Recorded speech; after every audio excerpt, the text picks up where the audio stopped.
viendo apenas esto de los volúmenes y capacidades pulmonares. Ya vimos los volúmenes, doctora. De hecho, nos quedamos en una de las últimas diapositivas. Nos Ah, muy quedamos en lo de la ventilación alveolar, doctora. perfecto. Entonces ya vimos también esta, ¿verdad? Sí, doctor. Sí, Gracias. Entonces nos quedamos en esta. sí, doctora. Muy bien, muchas gracias. En realidad, entonces nos queda este tema y otro para acabar el capítulo. Y ese tema que es el 125, Claro. como lo vimos, ¿sí? Buenas noches. De hecho, nos quedamos ya en la diapositiva donde iba a explicar lo de las zonas de West. Muy bien, David, muchas gracias. Entonces, lo que voy a hacer es solo, ¿verdad?, detenerme unos instantes. Gracias, David. Para ver si no hay alguna duda, algún comentario que les haya, algo que haya, dijéramos, generado confusión en alguna de estas tres variables que conocimos en este tema, como son el volumen respiratorio por minuto, la ventilación alveolar en sus dos contextos, es decir, en cada respiración, y la ventilación alveolar por minuto, y a partir de ahí conocer de ellos cuál es su fórmula para poder obtener su valor normal, cuál es la importancia que tiene la ventilación alveolar por minuto. Entonces, aprovechando que estamos aquí en la diapositiva, pues si hay algo que quieran aclarar, jóvenes, pues es el mejor momento de hacerlo. Claro que en cualquier otro momento pueden también plantearlo. Bueno, mientras tanto, pues avanzamos. Esta es la penúltima diapositiva, pero es que la última trae el mismo tema. Lo que sucede es que si nos damos cuenta, son figuras distintas que traen el mismo tema con el mismo contenido, ¿verdad? Aquí tenemos una manera de presentarlo en el lado izquierdo y hay otra manera de presentarlo en el lado derecho. En los textos de Guyton hay una explicación aquí en la parte inferior de la imagen. Y esta es una imagen, ¿verdad?, de un libro de neumología, como lo estamos viendo ahí al final. Y va a traer lo mismo. Si empezamos con este de neumología, fíjense cómo habla de las zonas de West, ¿verdad? Y nos está planteando también la presencia de estas tres zonas en los párrafos que están al lado derecho. Aunque si vemos la figura, desde el punto de vista clínico, también se plantea una cuarta zona, que sería, si vemos la figura, están los números chiquitos, pero la zona 4 sería la parte más basal de ambos pulmones. Y las zonas de West así se van ubicando. La 1 es lo que llamamos los vértices, la zona apical de ambos pulmones.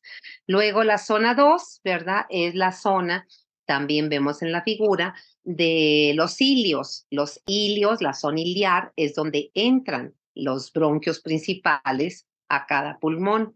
Y por debajo de ellos, pues ya estaría la zona 3. Y en el caso de los libros de fisiología, pues así es como se estudia, ¿verdad? Estas tres zonas que fueron las originalmente descritas por West.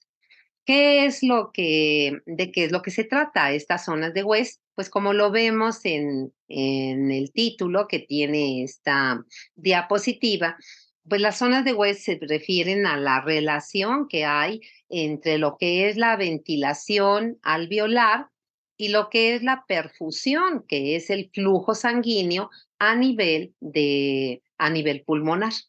Y sucede que por varios motivos, uno es, ¿verdad?, la gravedad, el hecho de que varias horas al día, de cada día de nuestra vida, mantenemos una posición erecta en nuestro tórax. Eso quiere decir, ahorita quizá la mayoría estemos sentados, ¿verdad? Pero también varias horas al día los pasamos de pie, en posición de bipedestación. Y claro, en la noche pues nos acostamos, ¿no? Pero esto, jóvenes, es importante porque sucede, ¿verdad? Que la ventilación alveolar, que es la aireación, y la perfusión pulmonar, que se refiere al flujo sanguíneo pulmonar, no es constante a lo largo de todos los pulmones. Hay diferencias muy significativas que son las que establecen estas zonas de West. Entonces, ¿qué vamos a hacer?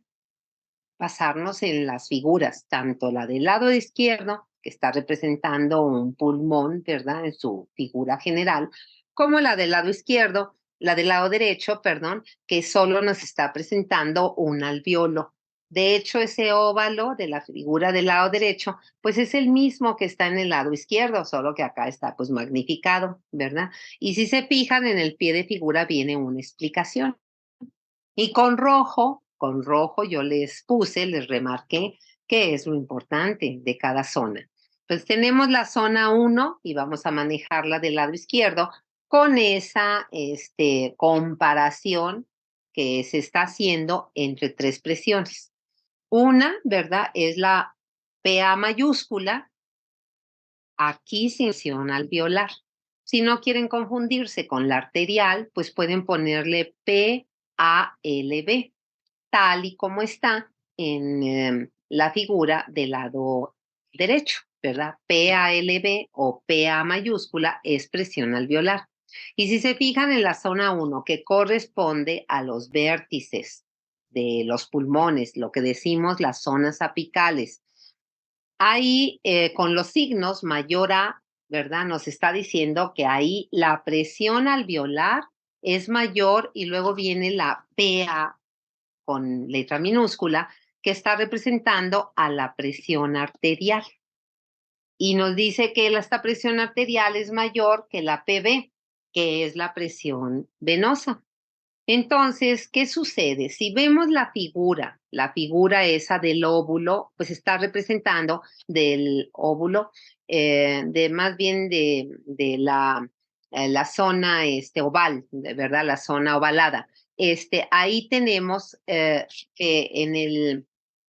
en los alveolos, al haber una mayor presión que en las arterias, pues vean lo que le produce, ¿verdad? A las pequeñas arterias que van a dar parte a la microcirculación, esa presión alveolar alta las comprime. Y entonces fíjense lo que sucede, ¿verdad? Y vemos el pie de figura. Nos dice que esta zona 1 no hay flujo a través de los alveolos. Si acaso lo hay, es tan mínimo que no tiene importancia funcional. Por eso ustedes vean cómo esa arteria que va a dar origen a la microcirculación le queda una franjita muy chiquita o se ocluye por completo. Ahí hay un tramo, ¿verdad? Que está oscuro todo, pues se ocluye. Y entonces nos dice, la zona 1 no tiene flujo alveolar. Y eso es debido a que la presión alveolar, ¿verdad? La presión del aire alveolar es mayor que la presión arterial. ¿Cómo nos presenta eso la figura del lado derecho? Si la comparamos, pues de la misma forma, ¿verdad? Es decir, ahí vemos que viene la arteria y dice uno, ¿por qué está de color azul? Bueno, porque es la circulación pulmonar, jóvenes. Y entonces en la circulación pulmonar las arterias van a transportar la sangre del retorno venoso. Y es venosa la sangre, por supuesto. Y entonces al llegar a los alveolos, pues el proceso de la hematosis la va a convertir en sangre arterial, la va a oxigenar y le va a eliminar el CO2. Entonces esa sangre ahora ya aparece con color rojo, que es la manera de representarlo en los esquemas o dibujos. Entonces ahí vean cómo la arteria, ahí está con su luz normal, pero, ¿verdad? Cuando ya son las arterias menores que están en contacto con los alveolos, la mayor presión alveolar las oblitera, las comprime, ¿verdad? Y eso deja, pues prácticamente sin flujo. Les voy a enseñar qué es lo que nos dice el texto de neumología, ¿verdad? Nos dice, zona 1, ausencia de flujo sanguíneo. ¿Es total o hay tan poca que se considera que no tiene importancia fisiológica ese flujo sanguíneo tan reducido? Dice, ¿debido a qué? Debido a que la presión de los capilares pulmonares nunca en esta zona 1 supera a la presión alveolar. Entonces, lo que les decía, ¿verdad? La presión alveolar va a obliterar a los extremos arteriales de los capilares, donde están las arteriolas, las metaarteriolas. Entonces, no hay flujo, ¿verdad? Si no hay flujo, pues no hay hematosis, ¿verdad? Entendemos que no hay hematosis o que la hematosis pues, es sumamente reducida. Fíjense la zona 2. se va a modificar esto. Ahí tenemos que sigue siendo la presión alveolar la que tiene el mayor valor. Pero si leemos el pie de figura, ahí nos dan una explicación interesante. Ahí nos dicen que esta zona 2, que es la zona de los ilios pulmonares, nos dice que el flujo sanguíneo sí hay, pero hay un flujo sanguíneo intermitente. Intermitente, ya sabemos qué significa, como el flujo sanguíneo capilar, que hay flujo sanguíneo y no lo hay. Hay flujo sanguíneo y no lo hay. En los capilares, lo aprendimos, en los capilares sistémicos, pues es debido, ¿verdad?, a el mecanismo de la vasomotilidad. Aquí, en esta zona, el flujo sanguíneo es intermitente porque ahí viene la explicación. Está en el pie de la figura, es la zona 2, flujo sanguíneo intermitente. Está en inglés, pero se entiende bien. Y nos dice, ¿verdad?, que la presión arterial sistólica alcanza a ser mayor que la alveolar, que la presión del área alveolar. Pero la presión diastólica vuelve a ser menor que la alveolar. Y entonces, cuando las arterias reciben, ¿verdad?, el volumen sistólico que le mandó, en este caso, el ventrículo derecho, hay flujo. Pero cuando el ventrículo derecho ya se vació y está en diástole, la presión en la arteria es tan baja que se vuelve a cerrar y ya no hay flujo. Entonces, por eso es intermitente, por los cambios de presión arterial sistólica y presión arterial diastólica. Entonces, vean el libro cómo lo presenta en la figura. Nos dice ahí ya, ¿verdad?, que en un tiempo ya la arteria permanece abierta comparada con la figura de arriba, pero ya llega otro tiempo en que se cierra. Cuando está en diástole, se cierra. Cuando está la diastólica. Cuando está la sistólica, sí se abre. Entonces, flujo intermitente. Vean aquí la otra figura de Guyton, cómo me está diciendo también eso. Y finalmente, jóvenes,